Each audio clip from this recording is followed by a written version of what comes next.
We all get in our heads, we want to buy this Airbnb. A lot of people are like, should I buy this house, Rob? Like, what if I go bankrupt? And I'm like, dude, you're gonna be fine. All you have to do is analyze your deals. Analyze your deals, run comps, and just really analyze if a property is gonna work as an Airbnb investor. Hi, I'm Rob. I'm the host of the Rob Built channel.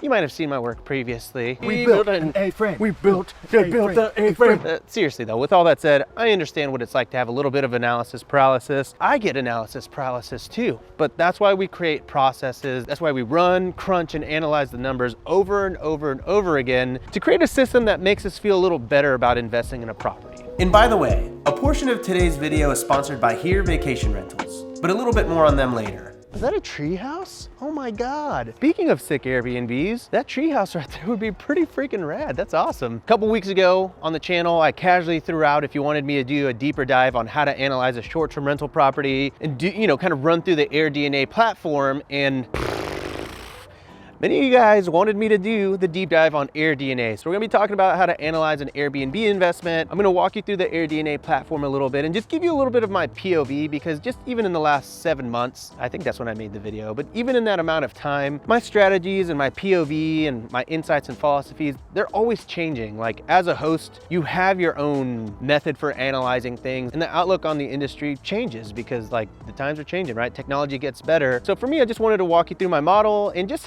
how I look at properties whenever I'm analyzing them today in 2022. If you're looking at investing in 2022, this video is gonna be for you. And I guess while we're here, if you're interested in building your Airbnb business from the ground up, check out www.hostcamp.com, book a call with someone on my team, and see if my 12-month mentorship program is right for you. Which, spoiler alert, I think it is. Anyways, let's get into the video.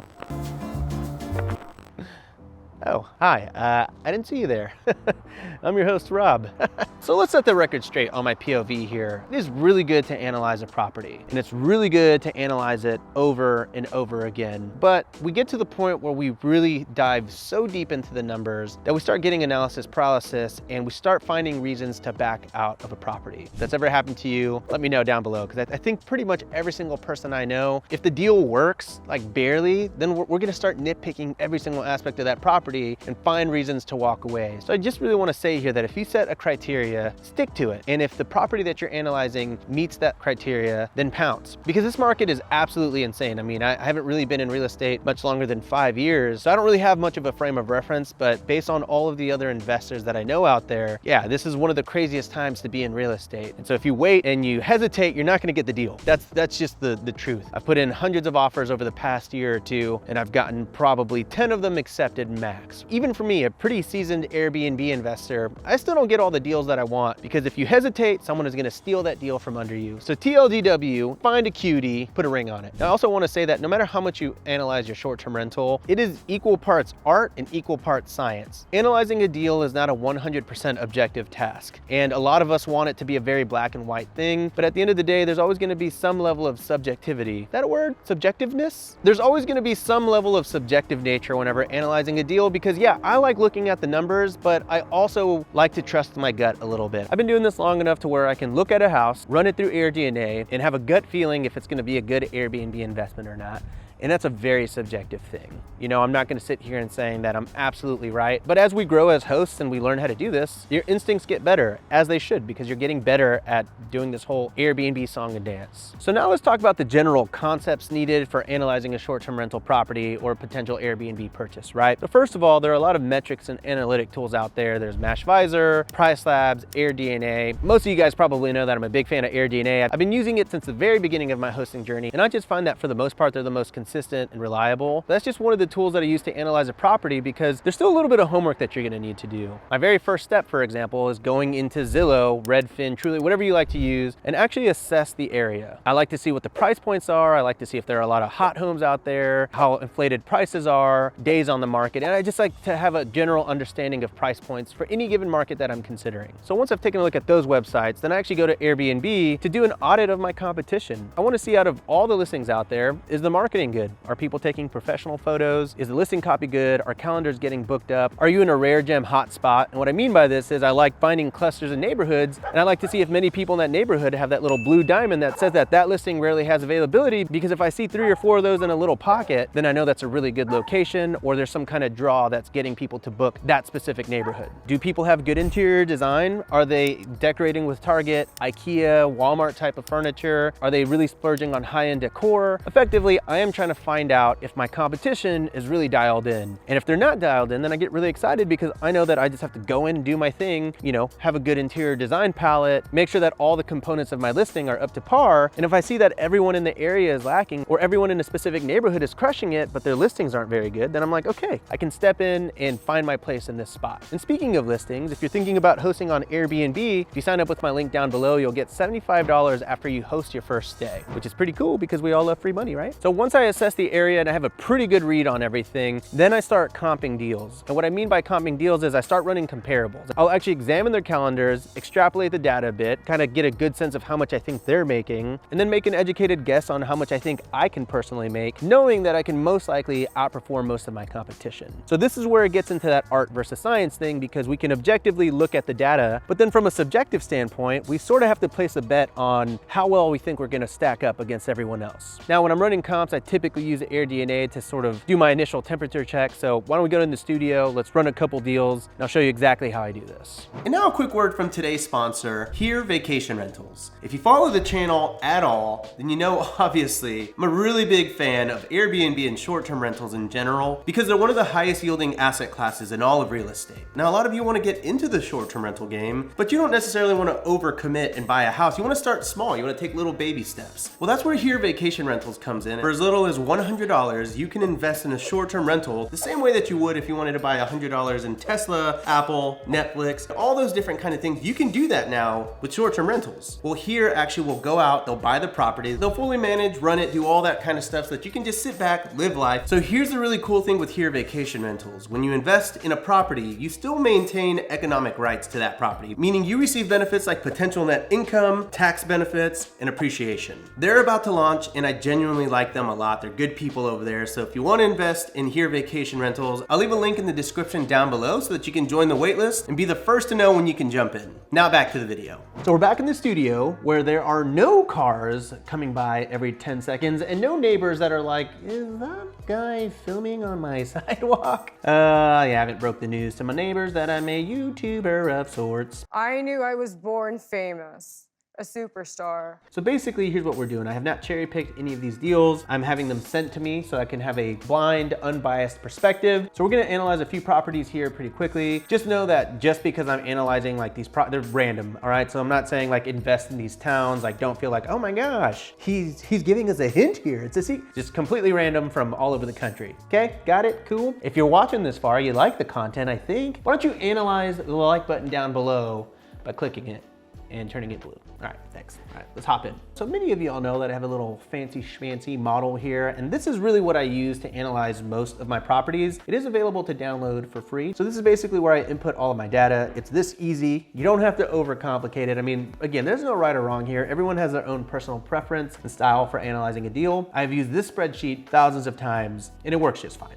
Okay, so let's take a look at this guy. So this is in Tobyhanna, Pennsylvania. All right, a bit of a cutie here, a little bit of a, I don't know what you would describe this style, just craftsman, two-door, I don't know. Okay, so for the most part, I would probably not remodel a place like this. I think they've obviously done things throughout the years. I like the marble countertops. You know, for the cabinets, obviously, like they could be nicer, but I also wouldn't drop $10,000 on a kitchen remodel on a place like this, just given the price point. So for the most part, I would say, what is that? I would say, what is that? Oh, that's their kitchen counter. Okay, I would change that for sure. All right, so barring that kitchen countertop, I would pretty much keep everything the same. The only thing that I might do on a place like this is paint the walls. Not my style of bathroom, but a good, you know, shower curtain could probably cover something like that up. Paint the exterior of the house. So let's take a look here. It's white, and honestly, a good power wash if you just want to like save cash. So minimal fixing on a place like this, and that's really what I'm looking at whenever I'm deciding on an Airbnb property. I am willing to do a little bit of work, but I don't want to do too much work. I don't want to go into a full flip necessarily. There's a lot of money or a lot of value to add, and it's going to be like a six-figure,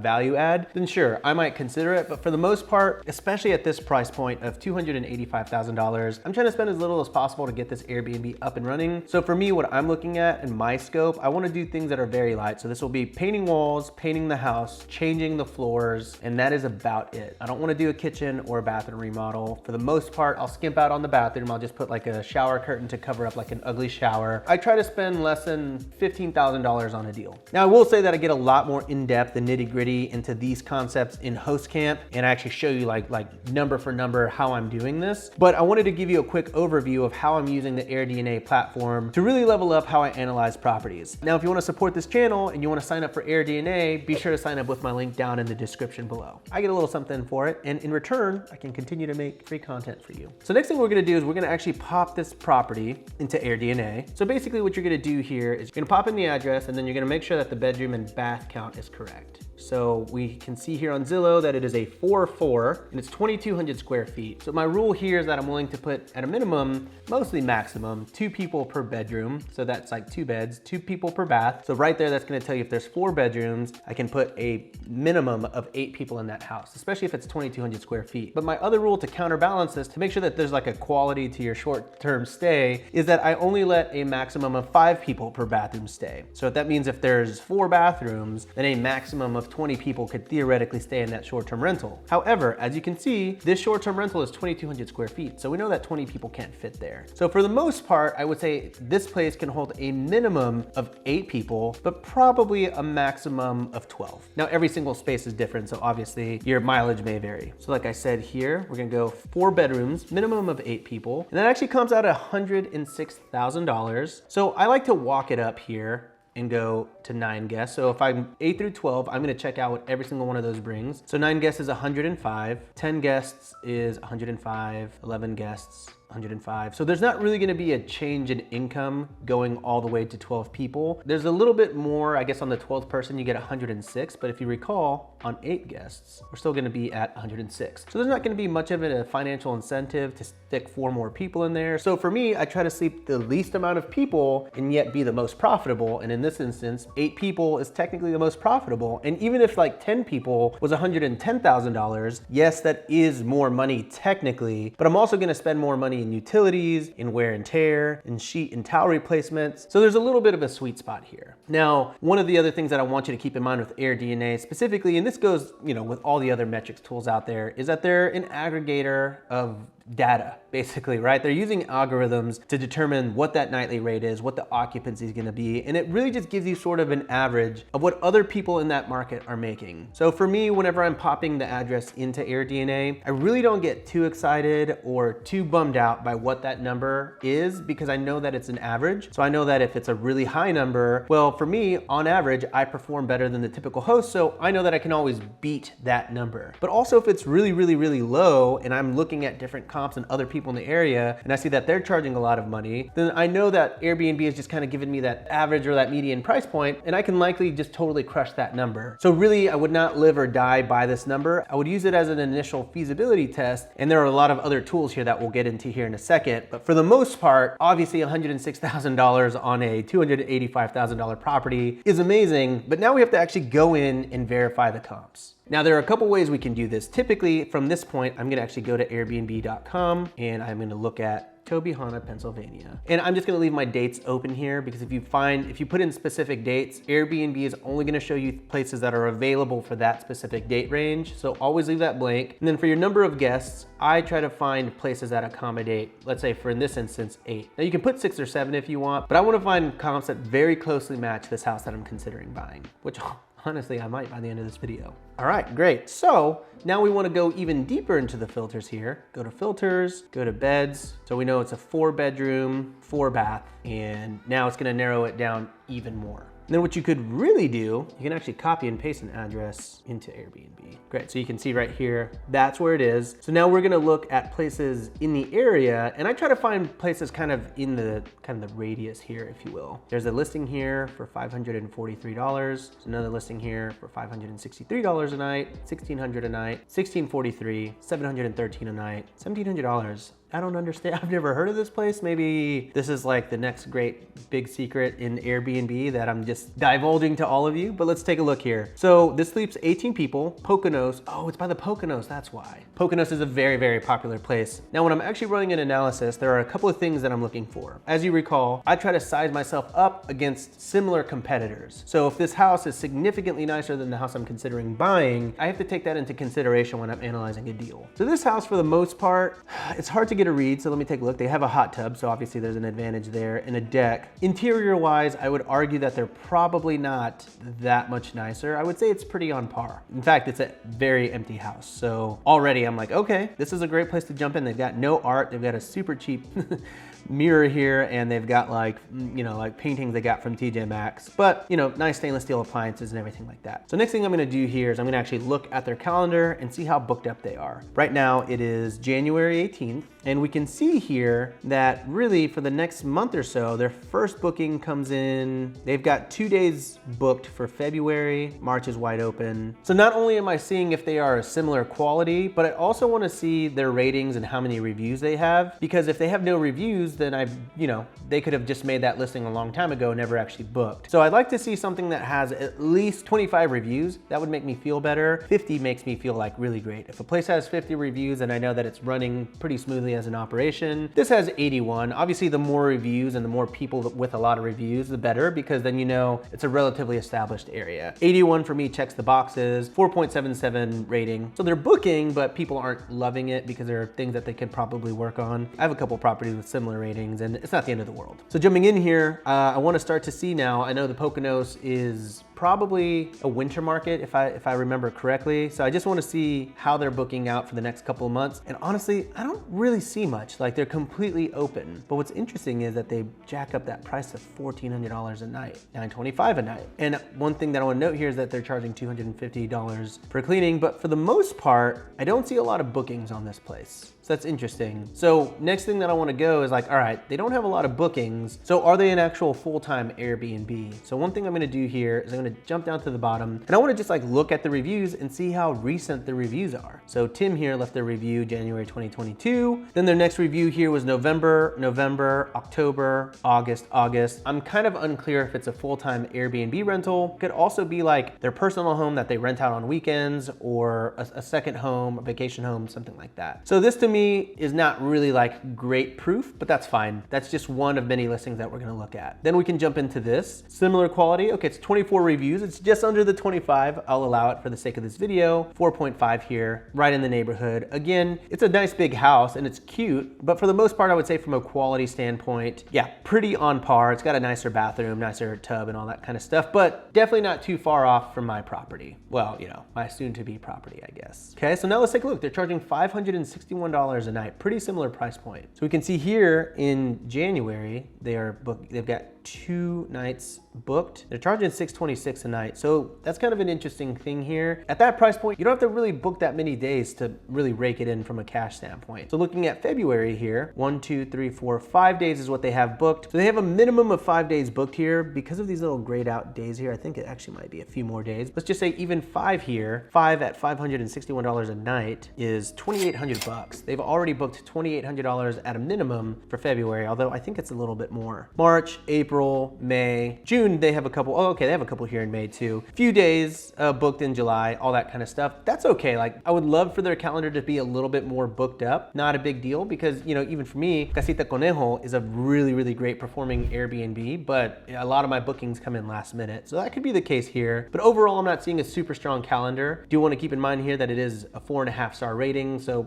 perhaps it's just the rating is scaring people away. But let's take a look at what I call the review population, which is, are people booking this with any recency? So we got January 2022, good, January 2022, December 2021, December 2021, December. So it looks like they do book up a decent amount. I couldn't really extrapolate and tell you how much they're making because they just don't have enough bookings. But right now it could also be like the slow season in that area. But one thing I do want to see is what do they charge in July? So let's take a look here. They got a couple days booked here. So let's see, in July, this price actually goes up to $661 and then they can hold 16 guests. So I want to see if that price jumps up at all. No. It does not. Okay, so that's pretty much the price point. So now we're gonna jump into the next one here. So you remember what I was talking about earlier? I like to see how my competition is doing and how I can beat them. Well, we're looking at 4.47, 4.5 something. The other one's 4.77. I think just kind of gauging the market here, we could probably step in and outperform these hosts in a couple of different ways. So let's take a look at the house. Again, no professional photos. I don't even think these other ones had professional photos. Surprise, surprise, no. I mean, it's a fine house. It's a fine house, I guess. Again, interior, not really like poppin' necessarily. They definitely love the sepia filter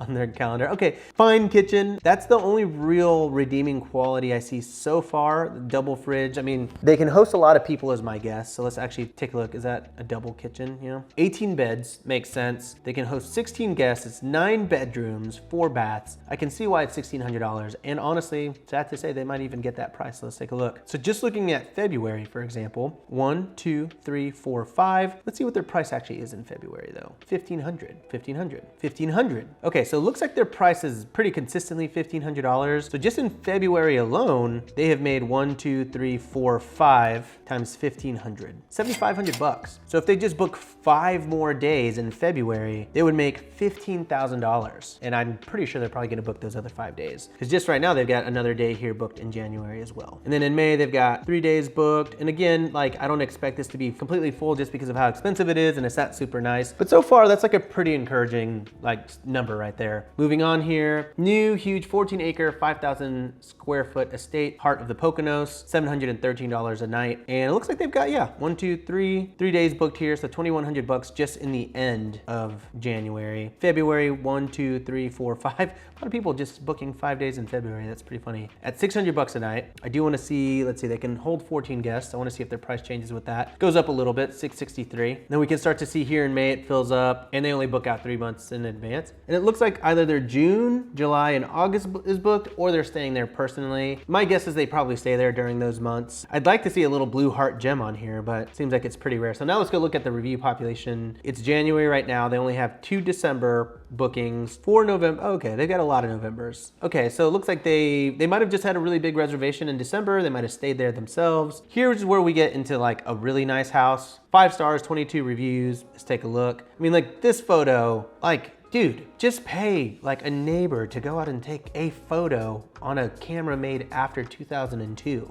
All of these photos are way better. Why not just roll with that? Pretty bold wallpaper, but I actually do like this. So this place is really nice. Really nice property. I gotta imagine this is pretty expensive. Let's take a look at how many bedrooms it is as well. It's a 10 bedroom, 5.5 bath. They charge 1,700 bucks, probably worth every penny out there. And as you can see here, pretty empty, but then in June, July, August, it really just absolutely picks up. 2,200 bucks a night, $2,100 a night, $2,200 a night. Okay, so it looks like just in those 3 months right there, they have booked 1, 2, 9, 10, 11, 54 nights in 3 months. So 54 times 2,100, I'll take the low price. They made $113,000 just in those 3 months. So what I'm trying to do here is just understand if the people in the neighborhood are actually making any money. Now, if you've noticed is that all of the different listings here weren't really booked up for the next couple of months. And that's like very troublesome for a lot of people that are new to this because they're like, oh my God, no one is booking at a high price for January, February. What do I do? And what I try to remind people is that there's such a thing as seasonality in this business. And it's really possible that this area just is not super poppin' for January, February, March, maybe even April. So there are a couple ways that you can assess that. Let's take a look here. Let's go back into AirDNA. Let's take a look at the seasonality here for this property. For Tobyhanna, best month is July, which is pretty clear because that one place that we just looked at was completely booked for July for the most part. But then you look at this little graph here for daily RevPAR and you go low to high. It goes blue for low, red for high, and it kind of tells you what the seasonality was for the last 12 months. So if you look here, we'll see that December, you can see like for the most part, Sunday through Thursday, same thing with October, that's pretty blue. So that just tells me that's not like the poppin' month. And then you can also see here, January, a lot of blue, February, mostly blue except for this 1 week right here, March, pretty blue. So these are just not gonna be the busiest months here. May, April, March, February, like that is all very, very blue. So it makes it very difficult to comp this out and extrapolate data because we're actually comping it out in kind of like the deadest season of the year. But if you take a look here, June through August are really the heavy hitting months. So when we looked at that really expensive property that was making $115,000 in those 3 months, that's because that's like their big hitter months. And pretty much after that, they probably make some money in the other 9 months, maybe cover expenses, maybe turn a profit. But most of the profit really is gonna come from that chunky part of the year. That's gonna be very similar to beach properties too, where most of the money comes in those 3 months too, and then it's pretty much a ghost town every other month.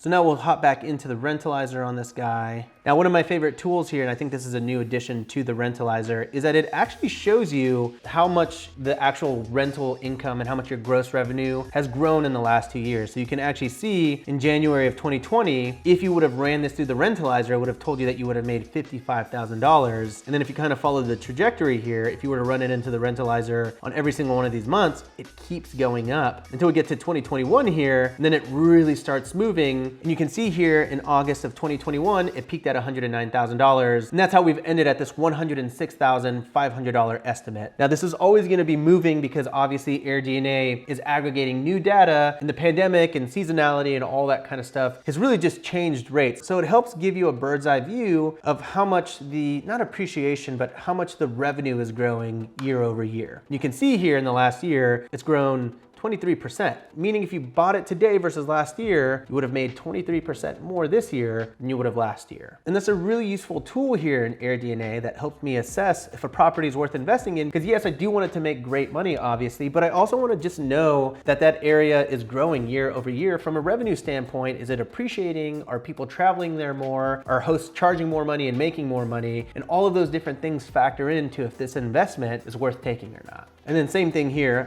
seasonal revenue forecast. So you can just kind of see how the revenue changes month over month. And you can see July here, $12,600 is what you can expect on this property versus a slower month like May where it's $7,300. Dang. The lowest month here being September, $6,700. Just gauging that property, I know that for the most part, we are gonna turn a profit every single month, but obviously the summer months are the home run months. Now, next very useful tool here on AirDNA is that it actually has the top comparison properties. So we'll actually pull 5 comps in the area that sort of match up with the criteria of a 4-bedroom, 4-bath. Sometimes they'll take like a 4-bedroom, 3-bath, a 3-bedroom, 3.5-bath, just depending on what comps in the area. And it will give you the 5 top performing Airbnbs, which I think is super helpful. And they're not always gonna be Airbnb, like sometimes it's both Airbnb and VRBO, but you can just take a look here that the revenue on these places, $119,500, $19,000, obviously that's probably a newer listing, so they don't have much information on it, but $103,000, $33,000, probably, obviously like the data is not always gonna be perfect, that's pretty low, or that host is really, really bad. And then this one right here, that's a 5-bedroom, 3-bath is $151,000. So now what I wanna do is I wanna hop into the Airbnb listings here and just kind of take a look at how they're booking. And obviously they're making a lot. So I also want to know, can we match them? Like, is this achievable for the regular Baroque, if you will?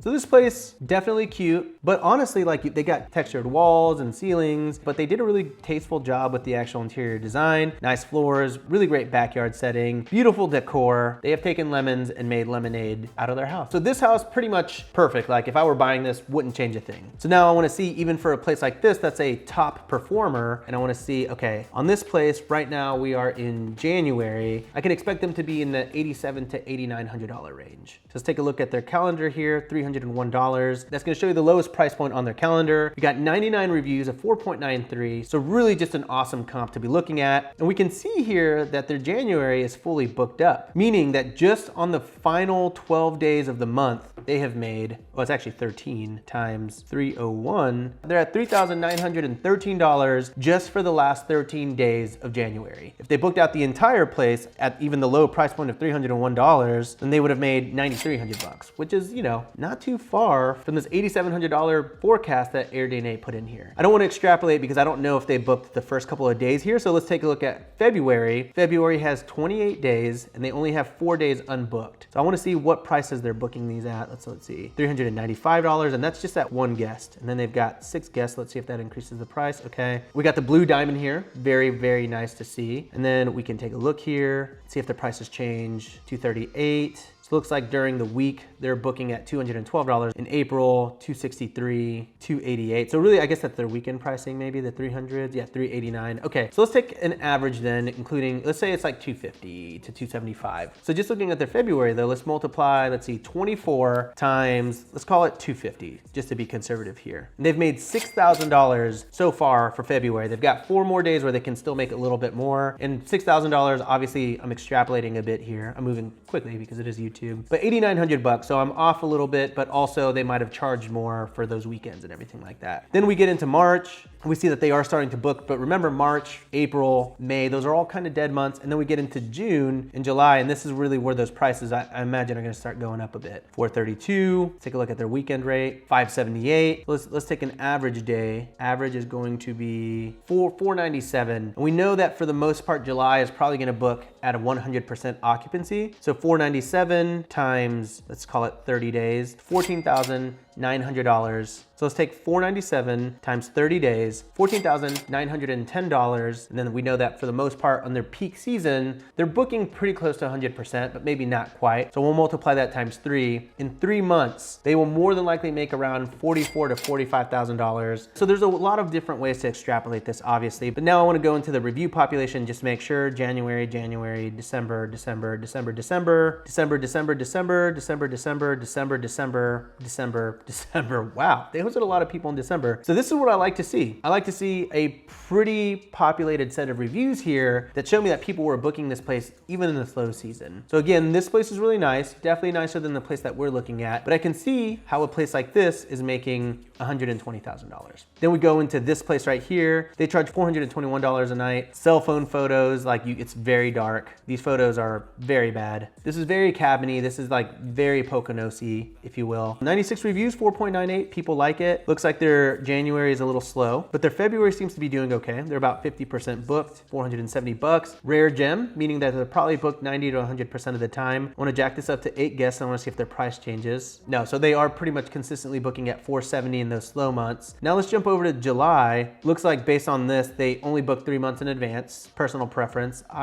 These days I'm booking about 6 months in advance, but that's fine. So let's take a look here what they charge in June. $450. Looks like they're not greedy. They could definitely charge more if they wanted to. Then we're looking at $500 a night in July. So they actually don't jack up their prices too much according to seasonality from what I'm seeing. Because even during like the slow months here, they're charging $450 a night. They're leaving money on the table, guys. And that's what I like to see, because all they would have to do is take professional photos. And with the right pricing strategy, a place like this could make so much more money. So right now we're looking at this, it makes $105,000.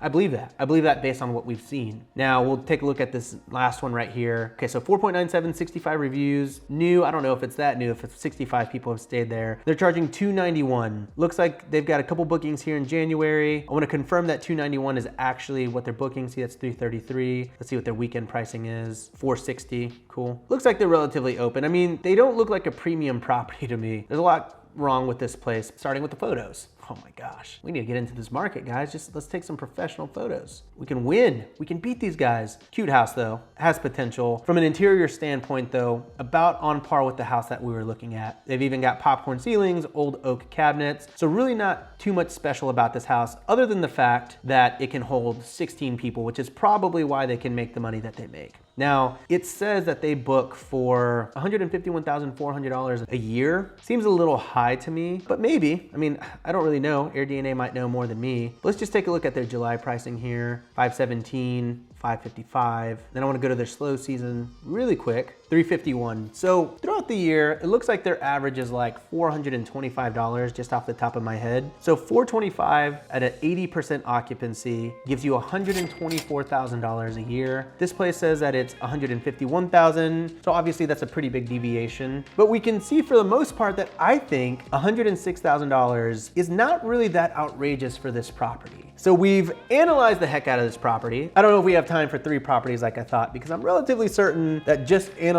this one property, it's been at least 30 minutes. So we're just gonna do one property today, but now I just wanna actually jump into my model and show you how I would run an analysis on this. And this property costs $285,000. $285,000. Now, As far as the down payment is concerned, that's gonna depend on what loan type you go with. I'm a really big advocate for second home loans and vacation home loans, which allow you to put 10% down. Estimated closing costs on this, to be very conservative, I'm gonna put 3%. Remodel, like I said, there's not a lot that I would do to this place, but considering that I did want to paint it and do a few little things, I'll put $5,000 in here. Setup fee, these are all of the different costs associated with setting up an Airbnb. So for me, this is gonna be like flights, rental cars, meals, all those small expenses that kind of add up while you're actually in the process of furnishing it and doing all that kind of stuff. So right now I'm in the middle of a country. It's about a 3-4 hour flight. So I would put about $3,000 for that. If I was on a completely different coast, like California, for example, flights would be more expensive. I would jack that up a little bit, but we'll just keep it a nice even $3,000 for now. We're not gonna spend $75,000 on furnishing. We're gonna spend about $10 per square foot, which is $22,000. That's what I try to stick to for the most part. I always end up splurging, but I teach students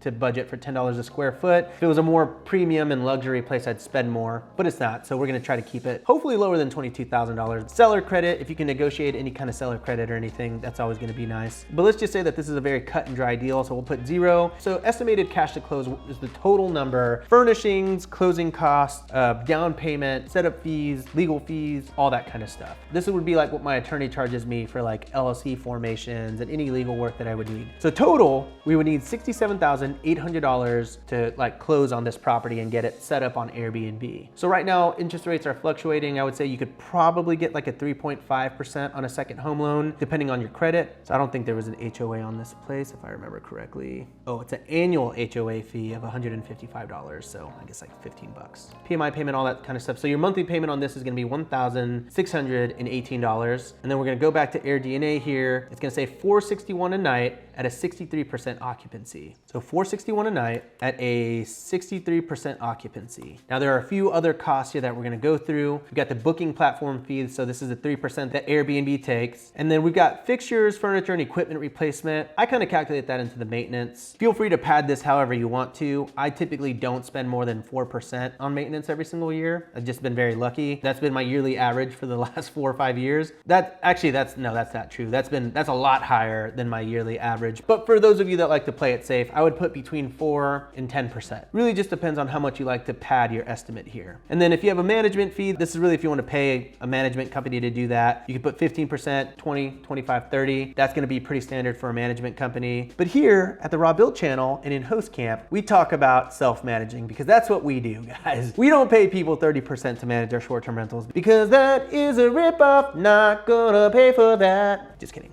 That's not a ripoff. It's, you know, your time is worth money, I guess. Just learn my ways, okay? And manage it yourself and work your way towards financial freedom, okay? So with all of that said, there is one final thing that I want to talk through here. This is a little bit out of order, but let me talk you through this. So percentage to partner, if you're partnering up with an investor or with a partner, you can calculate what your return is going to be based on that percentage that y'all agree on. So we'll just assume you don't have a partner. So we'll put 100% here. And then we're going to also make a few other assumptions. So because this is a 4-bedroom, 4-bath, I would imagine that most cleaners in the area, I'm gonna say that they're gonna charge you between $150 to $200 per clean. So we'll go down in the middle there. And typically I'm hosting between 8 to 12 stays per month, but in places like the Poconos or the Smoky Mountains, it would honestly be closer to like 6 or 7. So I'm just gonna put 8 here because based on my experience, these types of markets end up being longer stays. So I think 8 is a pretty fair number for this specific deal. Now, I do wanna talk about a few things. AirDNA, when they're giving you this like gross number, this is not your net. This is not how much you're gonna make. This is how much you are going to receive in bookings. Technically speaking, if you go into the AirDNA platform and their FAQs, this number actually does include cleaning fees. Now, I don't typically include cleaning fees in my personal estimates or in my analysis because I tend to outperform the AirDNA rentalizer. But for y'all that are just getting started out, if you want to be very conservative with how you're running your numbers, I would make sure that you're factoring in cleaning fees into your overall return, which you can do that here. So depending on what price you want to adjust, you can say, hey, I think I'm going to book 10 stays a month. So this is all sensitive and this eats into your operating profit right here. So you can see $50,970. Break that down to 8 cleans. Now it's $55,170. So this will give you the most complete view. And of course, there are so many other ways that you can pad this. You can, again, increase your maintenance costs. You can add CapEx if you want to do that and all that kind of stuff. So after factoring in everything, your profit on this property would be $55,170. Now keep in mind that you needed $67,800 to purchase this property, get it furnished, get it set up. So that means that your cash on, well, this is a pretty high one, but your cash on this one is gonna be 81.37%, meaning that your payback in months, in 14.7471916 months, you will have made back your investment. Now, this is a little bit of a juicier deal. I got really lucky plucking this one out, I will say, but that just shows you that there's a lot of wiggle room in this specific deal, okay? So again, you can manipulate the numbers as many times as you want. You can go in and you can say, all right, I think I'm actually gonna do 12 cleans a month. Well, now your return is gonna be 68.98%, basically 69%.